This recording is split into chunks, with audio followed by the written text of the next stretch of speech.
What are you saying? I switched sides. Get your ass over here, Sam. All right. Jesus.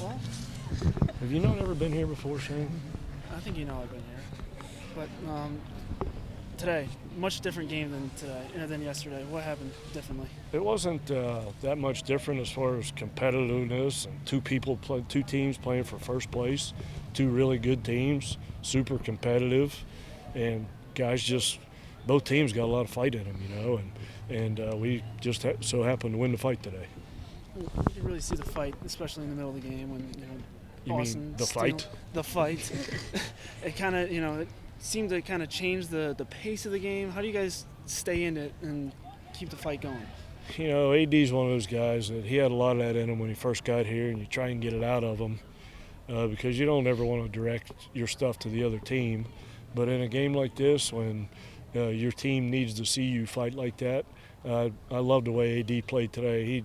He needs to tone it down a little bit, but his competitiveness is just off the charts, his desire to win, and that's what makes him a good player. He's standing on second base trying to get the crowd going, and he did. And he gets the crowd going, and they help us win the game. So AD was phenomenal today.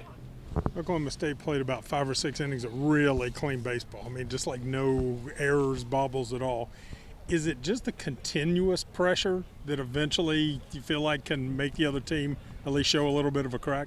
Yeah, when we get guys on base, all of a sudden pitchers are starting to slide step and trying to get the ball to home plate so quick, and they tried for a couple pitches and it doesn't work, and they're like, screw this, I'm going back to what I've been doing all year.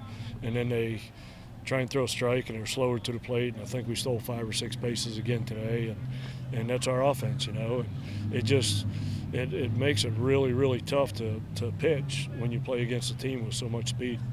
You got 7 steals today, set what we think is the single-season team record. Victor, the single-season individual record. The Randy Mazey record, though, is still safe for now, right? For now. But I'll be the first one to present those guys with the base when they break that record. So I haven't stolen a base in 40 years, though. But I love when those guys run. I love watching them. They're dynamic players, and I'd love nothing more than both of those guys to break that record and then chase each other's record. Your pitching as a whole continues to be pretty good. You got another good start from Ben, and obviously your relief the last 2 nights hasn't yielded a single run. Yeah, one of the best teams in the nation scores 2 on Friday and 2 on Saturday, and coming off of a weekend where they're throwing up 7, 8, 9, 10 runs every game. So, yeah, the moving waters from the back end of the bullpen to the Friday starter raised some questions in that bullpen, but those guys sure have answered it.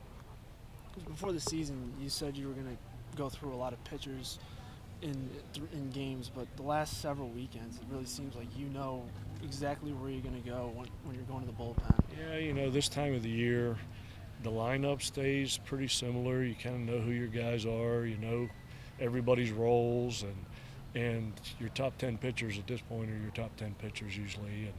And those midweek games mean a lot too. That's where those guys that don't pitch on the weekends need to help us win those midweek games. But yeah, the guys that we're running out there now, Short and Braithwaite and Carlson Reed's in the mix, and Sleeper and Chase Smith and those guys, they've been really solid out of the pen when we really, really needed them to be.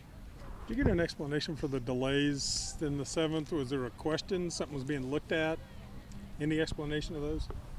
Yeah, they were reviewing whether Austin Davis came off the base or not. Was the review, and I actually thought he did. So that was good to not have that one overturned, because that would have been a real kick in the gut, because he ended up scoring. So and then there was, with the pushing and shoving, there were warnings issued, and there was some gamesmanship going on because Ben Hampton was sitting over there in the cold and the rain, and they created a long inning because of that, and Hampton came out and walked the leadoff guy, and that's just part of coaching. It's coaching strategy more than anything. Kind of with Hampton, he got himself in a jam twice today, but confidence to work himself out of it. Yeah, he did. We got a big out at third base when it was second and third, 1 out. Ground ball to Tucker, and he got that out at third. That was big, and pitched out of some jams. his strikeout numbers aren't as high as they've been, but he makes you. He doesn't make it easy to hit you. So he's doing great. I think he got the. Did he get the win today? I think he did. That's 6 for him now, and we're just past the halfway point. So he's just killing it. We just got to keep him fresh and strong the rest of the season. With all the ways that the mental game plays into it, does it give them some confidence too when you go out and visit them, but tell them, hey, I'm not warming anybody up. This is yours to work your way out of? Yeah, they kind of know when I come to the mound. I don't like to talk a whole lot, you know. I went out to talk to a pitcher the other day, and he was walking toward the dugout and met me halfway, and I was like, where are you going, dude? He's like, you've never talked to me before. So, yeah, sometimes Ben just needed like the old basketball timeout when the other team has some momentum. We just needed to stop the momentum and let him take a deep breath, and he came back and got a big out after that.